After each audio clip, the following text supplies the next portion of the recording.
Nous sommes arrivés à la maison d'hôte en fin d'après-midi, juste au moment où le soleil commençait à descendre bas dans le ciel, peignant le tout d'une lumière dorée. Le voyage avait été long, la route cahoteuse et poussiéreuse. J'étais fatiguée d'être restée assise dans la voiture pendant tant d'heures, mais dès que j'ai vu la maison d'hôte devant moi, ma fatigue a disparu. L'excitation bouillonnait en moi comme une bouteille de soda secouée, prête à éclater.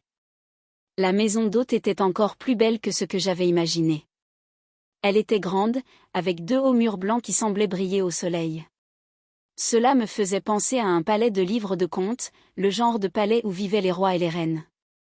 Les larges porches entourant la façade étaient dotées de chaises où les gens pouvaient s'asseoir et se détendre tout en admirant les arbres et le paysage qui s'étendait tout autour.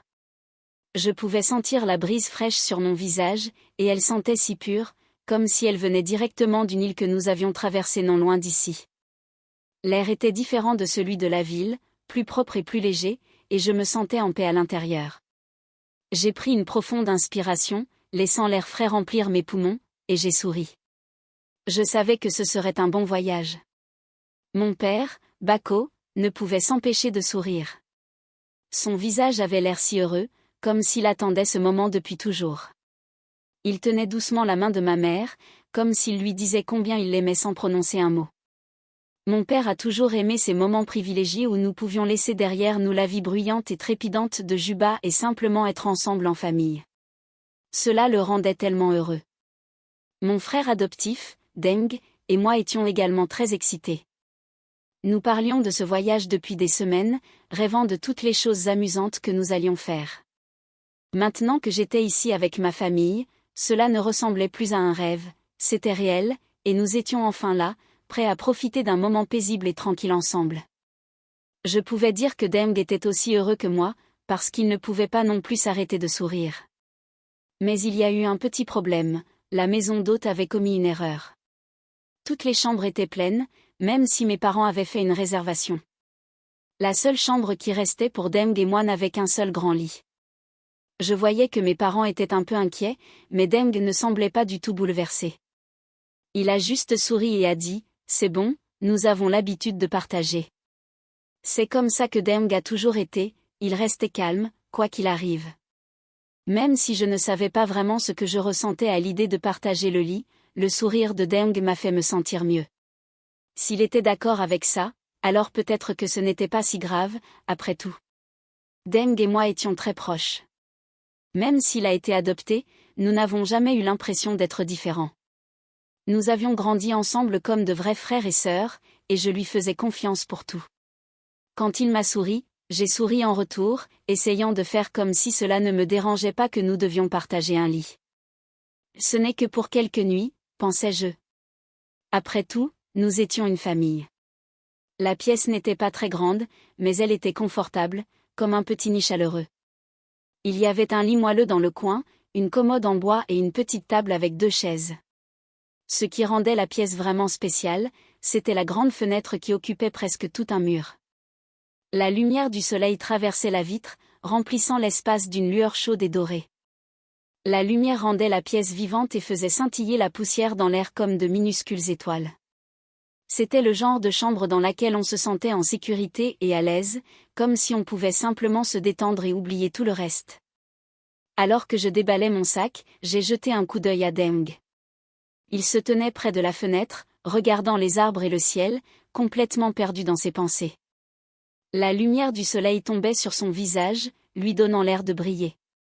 Il n'a rien dit, mais ce n'était pas inhabituel pour Deng. Il était toujours silencieux, pensant toujours à quelque chose, même si je ne savais jamais quoi. Je me demandais ce qui se passait dans son esprit. C'était le genre de personne qui ne parlait pas beaucoup, mais quand il le faisait, ses paroles semblaient toujours importantes. Il ne se précipitait jamais dans les conversations et ne laissait pas échapper des choses comme je le faisais parfois. Au lieu de cela, Deng restait silencieux jusqu'à ce qu'il ait quelque chose de vraiment significatif à dire. J'admirais ça chez lui, mais parfois, cela me rendait curieux. À quoi pouvait-il penser si profondément en ce moment ? Le bruit des oiseaux gazouillant à l'extérieur dérivait par la fenêtre ouverte, se mélangeant à la douce brise qui entrait. Deng restait immobile, comme s'il faisait partie de la scène extérieure. J'ai pensé à quel point nous étions différents, mais à quel point nous avions toujours été proches. Même s'il ne parlait pas beaucoup, j'ai toujours senti que je pouvais lui faire confiance. Il y avait quelque chose d'apaisant à le savoir, comme s'il apportait la paix rien qu'en étant là. À la tombée de la nuit, la pièce devint silencieuse, presque comme si elle retenait son souffle. La lumière du soleil s'était estompée, et maintenant, la seule lumière provenait d'une petite lampe près du lit, projetant de douces ombres sur les murs.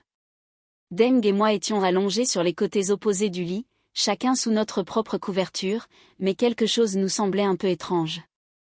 Nous n'avions pas partagé un lit depuis des années, pas depuis que nous étions beaucoup plus jeunes, lorsque nous dormions côte à côte sans hésiter. À l'époque, c'était normal, mais maintenant, étant plus âgé, c'était différent. Je pouvais entendre la douce respiration de Deng dans le calme. C'était stable et calme, un petit rappel de notre enfance. À l'époque, nous avions l'habitude de nous allonger dans notre lit, de nous chuchoter, de nous raconter des histoires ou d'inventer des jeux jusqu'à ce que nous soyons trop somnolents pour parler. Parfois, nous rions si fort que nous devions enfouir notre visage dans nos oreillers pour ne pas réveiller nos parents. Mais maintenant, on ne parlait plus. La pièce était beaucoup plus calme que dans mes souvenirs de ces nuits-là. Ce n'était pas un silence inconfortable, juste différent. Nous n'étions plus des petits-enfants, et c'était comme si nous le savions tous les deux. Même le lit semblait plus grand qu'avant, comme s'il pouvait sentir la distance qui nous séparait. J'ai regardé le plafond, pensant à tout ce qui avait changé. Ce n'était pas seulement que nous avions vieilli, c'était autre chose, quelque chose que je n'arrivais pas à expliquer. Deng était toujours la même personne que j'avais connue toute ma vie, calme, réfléchie et stable. Mais nous n'étions plus les mêmes enfants qui partageaient tous leurs petits secrets dans le noir. Maintenant, nous avions tous les deux nos propres pensées, nos propres moments. Je me suis déplacée un peu sous la couverture, essayant de me mettre à l'aise, mais mon esprit revenait sans cesse à ces vieilles nuits où tout semblait simple. Maintenant, le calme n'était pas seulement paisible, il était aussi rempli du sentiment que les choses changeaient. Nous étions en train de changer. Au bout d'un moment, j'ai senti Deng se rapprocher un peu de moi. Je ne savais pas s'il avait l'intention de le faire ou si c'était simplement parce que le lit était petit. Je restais immobile, faisant semblant de dormir, mais mon esprit était plein de pensées. Je n'arrêtais pas de me demander si je devais dire quelque chose ou simplement laisser tomber. Le matin venu, je me suis réveillée et j'ai trouvé son bras autour de moi. Je me suis rapidement éloignée, me sentant un peu confuse. C'était probablement simplement parce qu'il n'y avait pas beaucoup d'espace dans le lit, mais c'était quand même étrange. Je n'avais plus l'habitude d'être aussi proche de lui. Je me suis dit que ce n'était rien, juste l'espace restreint, mais je ne pouvais pas me débarrasser de cette étrange sensation intérieure. Plus tard, quelque chose d'encore plus étrange s'est produit. J'étais dans la salle de bain, profitant de l'eau chaude de la douche, la laissant me détendre après une longue journée. Le bruit de l'eau était apaisant, et je ne pensais à rien d'autre. Soudain, j'ai entendu la porte s'ouvrir. Je me suis retournée rapidement, le cœur battant, et j'ai vu Deng debout dans l'embrasure de la porte. Ses yeux s'écarquillèrent, et il se figea comme une statue. « Deng, que fais-tu » ai-je crié, attrapant une serviette et l'enroulant autour de moi aussi vite que possible. Mon visage était chaud d'embarras, et je pouvais sentir mon cœur battre dans ma poitrine. Le visage de Deng est également devenu rouge, et il avait l'air aussi choqué que moi. « Je suis désolé, je ne savais pas que tu étais ici, dit-il d'une voix nerveuse. Il a rapidement fermé la porte avant que je puisse dire autre chose. Pendant un moment, je suis restée là, à regarder la porte, essayant de me calmer. Mon esprit tournait. Je savais que c'était probablement juste une erreur, il n'avait pas l'intention de me surprendre, mais c'était quand même vraiment bizarre. Mon cœur battait encore vite, et je ne savais pas trop quoi penser. C'était juste un de ces moments gênants auxquels on ne s'attendrait jamais. J'ai fini ma douche rapidement, mon esprit rempli de pensées étranges et déroutantes. La journée s'est déroulée normalement. Nous avons fait une promenade en bateau avec nos parents pour explorer le Nil, mais peu importe à quel point j'essayais de me concentrer sur les magnifiques oiseaux et l'eau apaisante, mon esprit revenait sans cesse à ce qui s'était passé. Il y avait maintenant une étrange tension entre Deng et moi, quelque chose que nous n'avions jamais ressenti auparavant. Nous essayions d'agir normalement devant nos parents, mais chaque fois que nous nous regardions, quelque chose était différent. Ce soir-là, au dîner, ma mère a remarqué que j'étais silencieuse. « Ça va ?» demanda-t-elle, la voix pleine d'inquiétude. J'ai forcé un sourire et j'ai hoché la tête. « Juste fatiguée par la longue journée », répondis-je. Mais au fond de moi, je n'étais pas sûre de ce qui se passait. Deng était également inhabituellement silencieux. Il parlait à peine pendant le dîner, et je pouvais sentir ses yeux sur moi, m'observant de près. Chaque fois que nos regards se croisaient, je sentais un étrange papillonnement dans mon ventre. De retour dans notre chambre, la tension entre nous était palpable. Nous nous sommes allongés sur le lit, faisant comme si tout allait bien, même si je pouvais sentir les mots non prononcés suspendus dans l'air. J'ai écouté la respiration de Deng, lente et régulière, et je me suis demandé s'il ressentait la même confusion. J'avais envie de parler, de lui demander ce qui se passait entre nous, mais j'avais peur de sa réponse.